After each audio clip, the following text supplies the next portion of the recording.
মায়া, আজান হয়ে গেছে, নামাজের টাইম হয়েছে, তুমি জানিস তো মসজিদে নামাজ পড়তে যাবো। তোমার টুপি কি তুমি নিয়ে আসতে পারো না? তুমি দেখতেছো না আমি মোবাইল টিকটক দেখতেছি।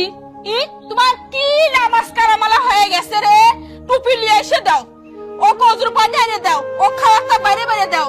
শোনো, আমি তোমার চাকর হই নাই, বুঝো নাই? আমার বাপ মা বিয়ে দিছে তো নাকি আমি তোমার চাকর হয়ে গেছি নাকি? নিজে চালি যাই না সবকিছু করবে। খবরদার আমাকে একটা কাপড় বাঁধা ফেলবে না তুমি।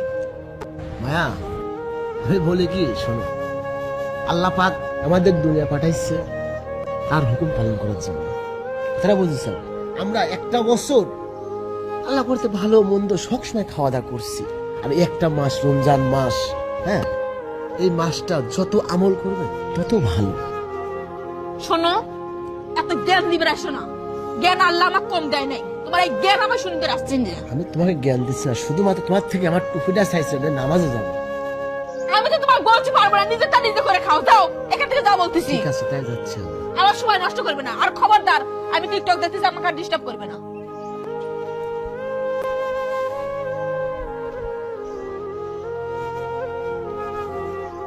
আমি বলি কি, আমি নামাজ থেকে আসি, আমি তোমাকে না দেখে ফোনটা টিপা, ঠিক আছে? শয়তানের বাক্সটা ঘরে রেখে দিয়ে বাইরে কাজকর্ম করে। দরকার হয় তোমার বাড়ি থেকে চলে যাবো আমি, তাও এই ফোন আর টিকটক আমি ছাড়বো না।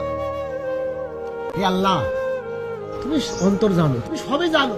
দেখো, আমার ঘরে যেমন আমার ছোট ভাই তেমন তার বউ, তেমনি আমার কপালে তুমি মিটিয়ে দিছাও।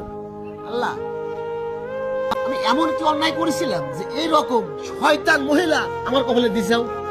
তাই বলি কি আল্লাহ, হয় পৃথিবীর থেকে আমাকে নিয়ে যাও, হ্যাঁ ওকে নিয়ে যাও।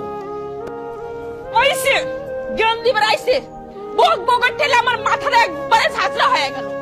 না, আমার এভাবে আর ভালো লাগে না, একবার ত্যাগ করাই লাগবে। কি বলে আমি টিকটক ছাড়বো, আমি মোবাইল ছাড়বো, দরকার হয় তোর ভাত ছাড়বো, তারপর এগুলো ছাড়বো না আমি।